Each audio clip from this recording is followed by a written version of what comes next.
샬롬, 예수도 알기 원하네 찬양하는 장미경입니다.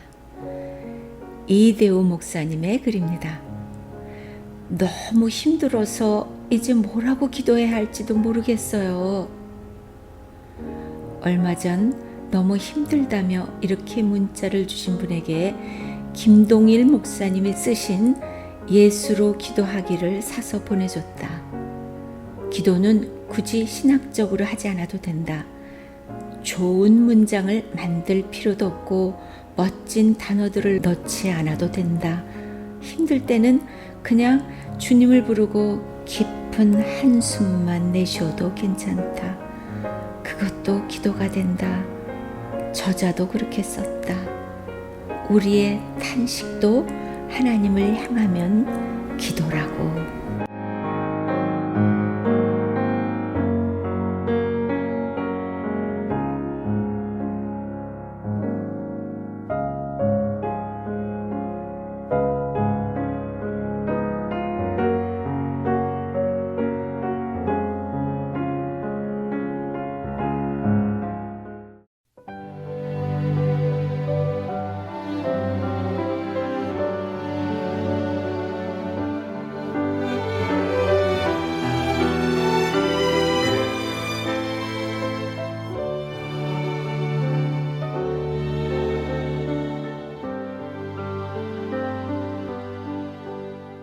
당신이 지쳐서 기도할 수 없고 눈물이 빗물처럼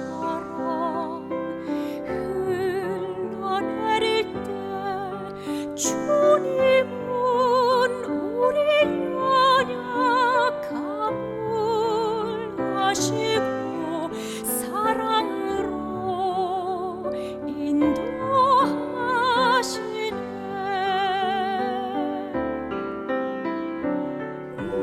누군가 날 위하여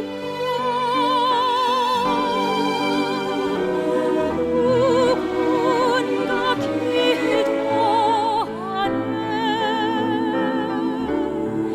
내가 홀로 외로워서 마음이 무너질 때 누군가 날 위해 기도하네.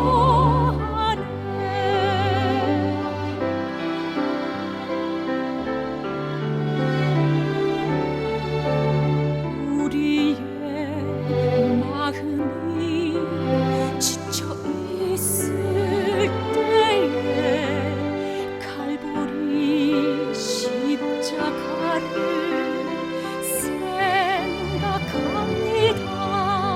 주님은 우리 외로움을 아시고 우리 맘에 기쁨 주시네. 누군가 날 위하여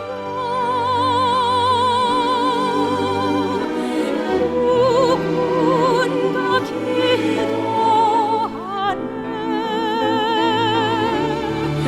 내가 홀로 외로워서 마음이 무너질 때 누군가 날 위해 기도하네.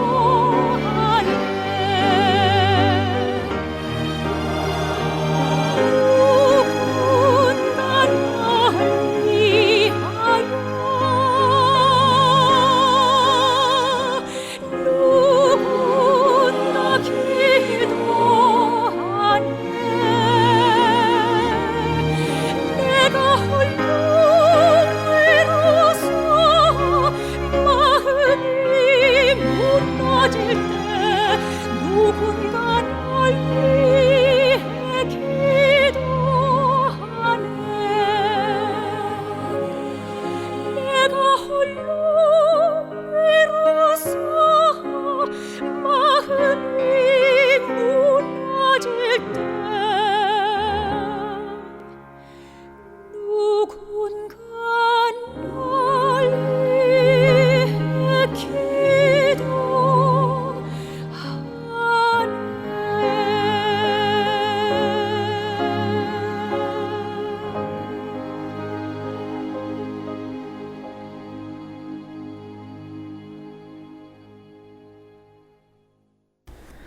문병하 목사님의 글입니다.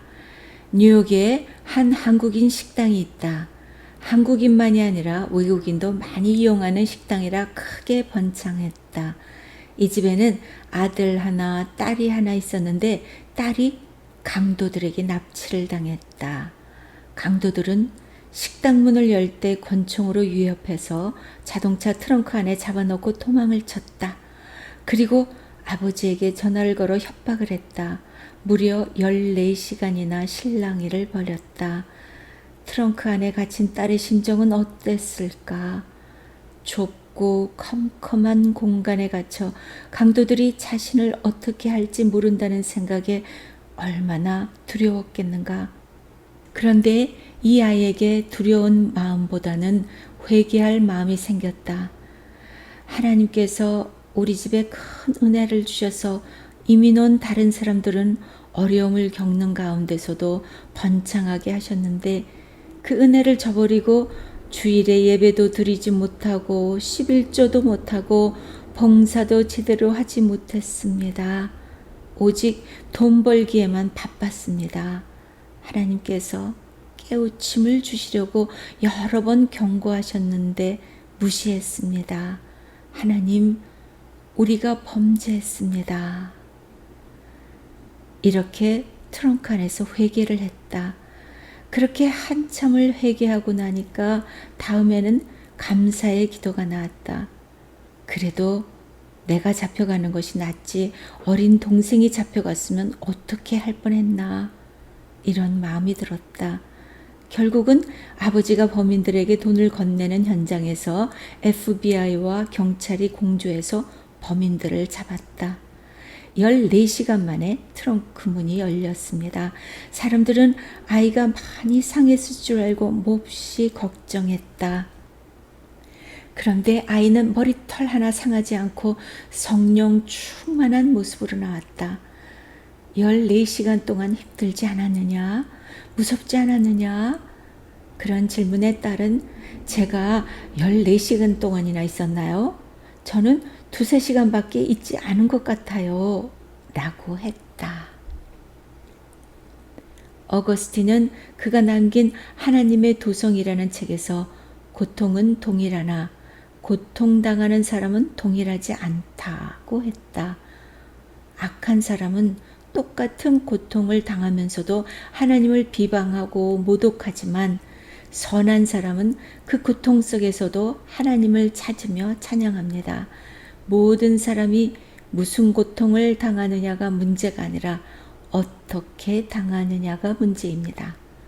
똑같은 미풍이 불어오지만 오물은 더러운 냄새를 풍기고 거룩한 기름은 향기로운 냄새를 풍깁니다. 정말 중요한 것은 고통을 당하는 사람의 태도입니다. 똑같은 고통이라도 대하는 사람의 태도에 따라 그것이 추하게도 아름답게도 보입니다.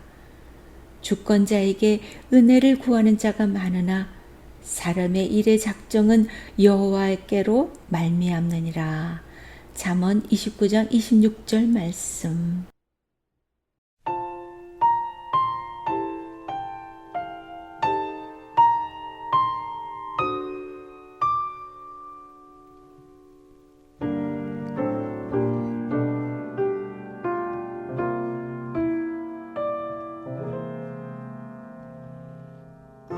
주와 함께나 죽었으니 구주와 함께나 살았도다. 영광의 기억이 이르도록 언제나 주만 바라봅니다.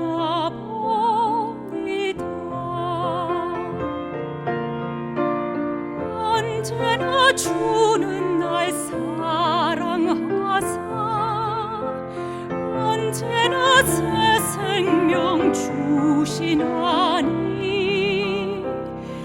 영광의 기억이 이르도록 언제나 주만 바라봅니다.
권도근 목사님의 글입니다.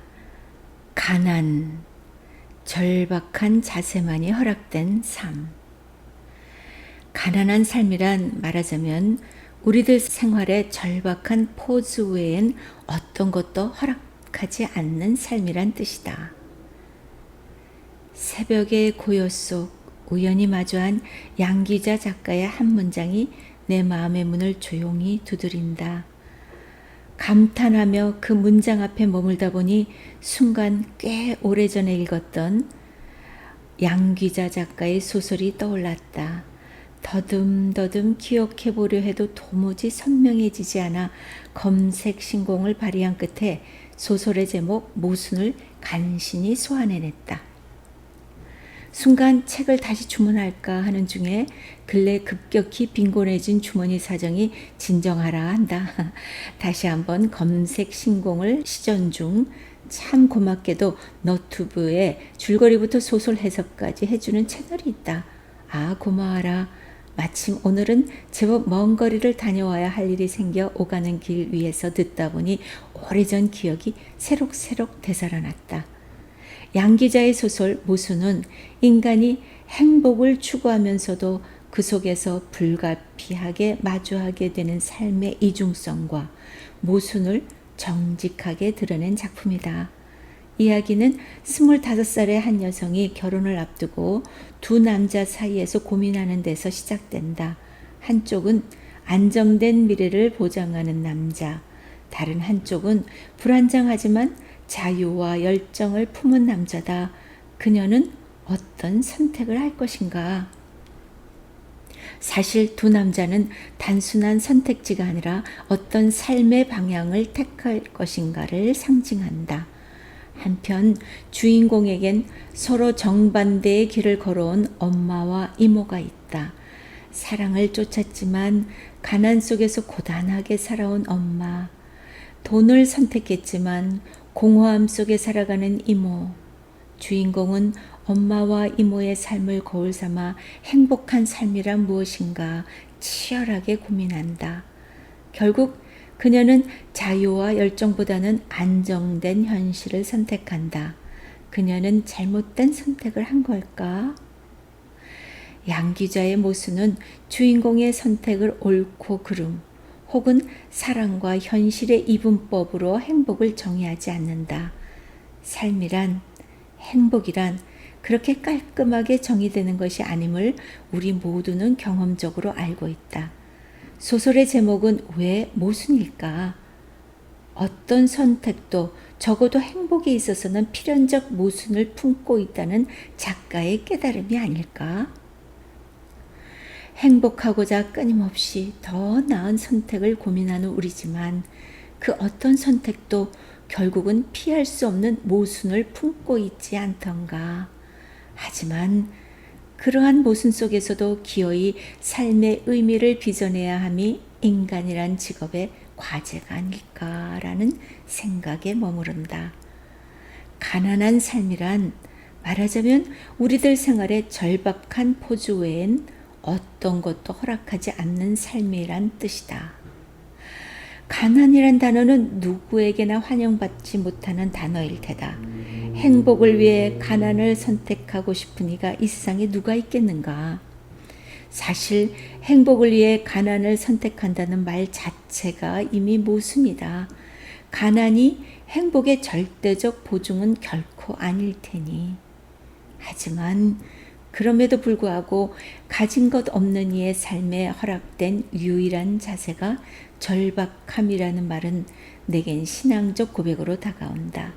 내게 가난이란 단순히 물질의 결핍이 아닌 어쩌면 세상의 모든 가능성 앞에서 문이 닫혀 기댈 곳 하나 없는 영혼의 실존적 가난으로 해석된다. 스스로의 힘으로는 아무것도 할 수 없음을 처절하게 깨닫는 순간 인간은 비로소 가장 낮은 곳으로 내려앉아 두 손을 모으게 된다. 예수님께서 산에 올라 제자들에게 말씀하신 팔복의 첫 의미는 심령이 가난한 자는 복이 있나니 천국이 그들의 곳이며 였음이 상기된다. 세상은 채우고 더하는 것을 보기라 말하지만 그분은 비어 있음을 가난함을 복되다 하신다. 여기서의 가난은 단순히 물질적 결핍을 넘어 자신의 영혼이 얼마나 공허하고 메마른지 아는 것. 그리하여 신의 은총 없이는 단 한순간도 숨 쉴 수 없는 존재임을 고백하는 마음의 상태를 의미한다. 세상의 부와 명예, 지식으로 가득 찬 영혼은 더 이상 새로운 것을 담을 공간이 없다. 그러나 모든 것을 잃고 모든 것이라 믿었던 것들이 한낱 신기루였음을 깨달은 영혼은 텅 빈 질그릇처럼 비로소 깨끗해진다. 바로 그 텅 빈 공간으로 하늘의 영원한 위로와 사랑은 틈입하여 채워지고 끝내는 충만해질 것이다. 우리의 삶의 절박한 포즈 외에 아무것도 남지 않았을 때 그렇게 우리는 역설적으로 가장 큰 축복의 문 앞에 서게 되는 것이다. 우리의 약함이 강함이 되고 우리의 가난이 부요함이 되는 신비 앞에 절박하게 엎드린다.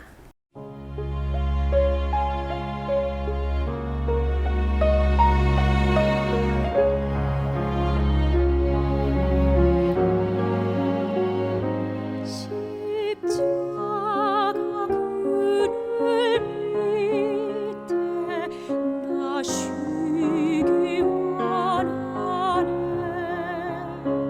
저 햇빛이 휘쬐이고 또 짐이 무거워. 이 광야 같은 세상에 늘 방황할 때에 주 십자가의 그늘에 내 쉴 것 찾았네.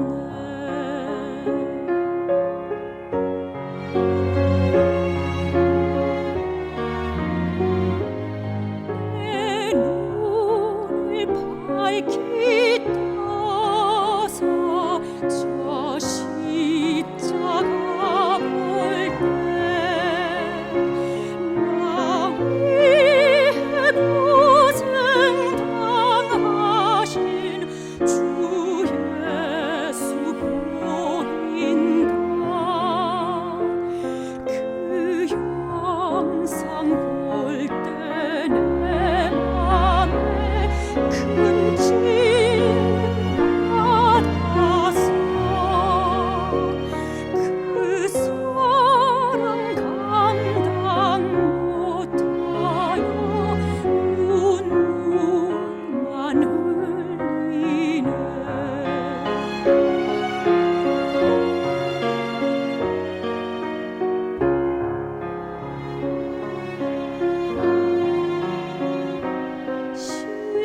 십자가 그늘에서 나 길이 살겠네. 나 사모하는 광채는 주 얼굴뿐이야. 이 세상 나를 버려도 나 관계없도다. 내 한량없는 영광은 십자가뿐이라.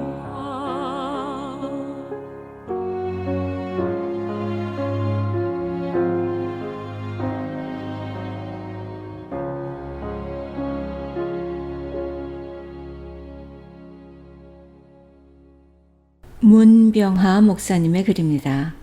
어느 날 중년의 부부가 기차를 탔다. 남자가 창밖을 보고 어린애 마냥 와, 저 푸른 들판 좀 봐! 라고 말했다. 기차카 안에 있던 사람들은 의외의 표정으로 그 소리를 들었다. 그런데 함께 있던 부인이 맞장구를 쳤다. 그렇죠. 당신 정말 잘 보았네요. 남자는 쉬지 않고 바깥에 대해 얘기했다. 와, 태양이 너무 눈이 부셔 눈을 뜰 수가 없어. 어쩜 저렇게 구름이 하얗지? 하늘은 저렇게 파랗고. 기차 안에 있던 한 사람이 옆에 있는 사람에게 말했다. 저 남자 조금 이상하지 않아요? 그 소리를 들은 부인이 말했다. 사실 제 남편은 어린 시절에 사고로 시력을 잃었었습니다. 그러다가 최근에 각막을 기증받아 이식 수술을 하고 오늘 퇴원하는 날이에요. 그러니 그가 바라보는 모든 것이 경이로움 그 자체일 것입니다. 사연을 알고 나면 그 사람이 이해가 됩니다. 하나님의 사연도 알고 나면 하나님께서 왜 이 일을 하셨는지 이해될 것이 너무 많습니다. 고통의 순간을 주시고 쑥과 담즙 같은 인생의 쓴 시간을 보낸다 할지라도 하나님의 사연이 왜 그렇게 되었는지 안다면 말씀대로 하나님께서 지으신 모든 것이 선하다는 것을 알게 된다면 이해가 되는 것입니다. 같은 것을 보고도 다르게 느낄 수 있습니다. 누구의 시각으로 보느냐에 따라 세상은 달리 보입니다. 보이는 것만으로 세상을 다 알 수는 없습니다. 사연을 알고 나면 그 사람이 이해가 됩니다. 보이지 않는 하나님은 보이는 것만으로 판단하는 피조세계 너머에 계십니다. 구원받은 사람은 보이지 않는 것의 실상을 통해 하나님이 하시는 일을 믿고 인정합니다. 감사하면 보이지 않던 세계가 보이게 됩니다. 죄로 말미암아 보이는 것만 보이는 부정적인 것으로 오염되었던 것들이 감사함으로 보이지 않던 세계가 보이게 됩니다. 감사함으로 보이지 않던 것이 보이게 되면 선하신 하나님의 뜻을 깨닫게 되고 은혜가 넘치게 됩니다. 이는 모든 것이 너희를 위함이니 많은 사람의 감사로 말미암아 은혜가 더하여 넘쳐서 하나님께 영광을 돌리게 하려 함이라. 고린도후서 4장 15절 말씀.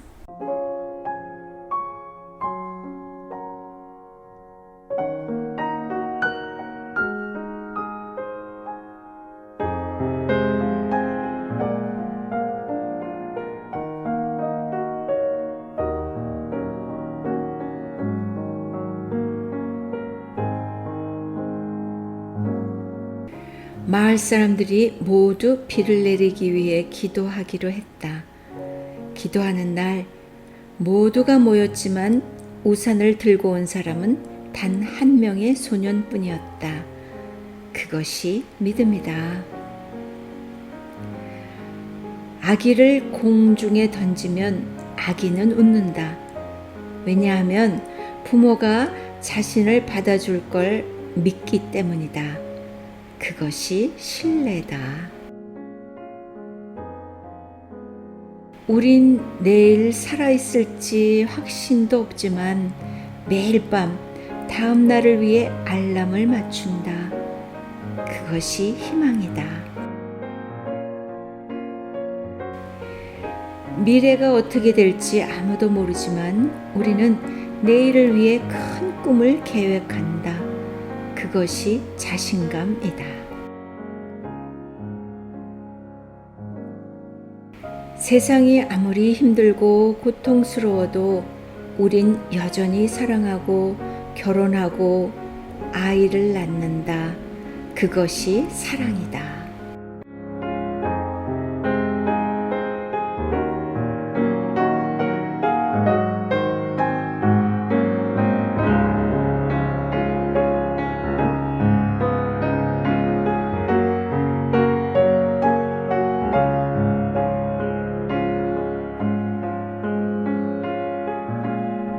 예수도 알기 원한의 제작 진행에 찬양하는 장미경이었습니다. 다음 주에 만나요. 샬롬.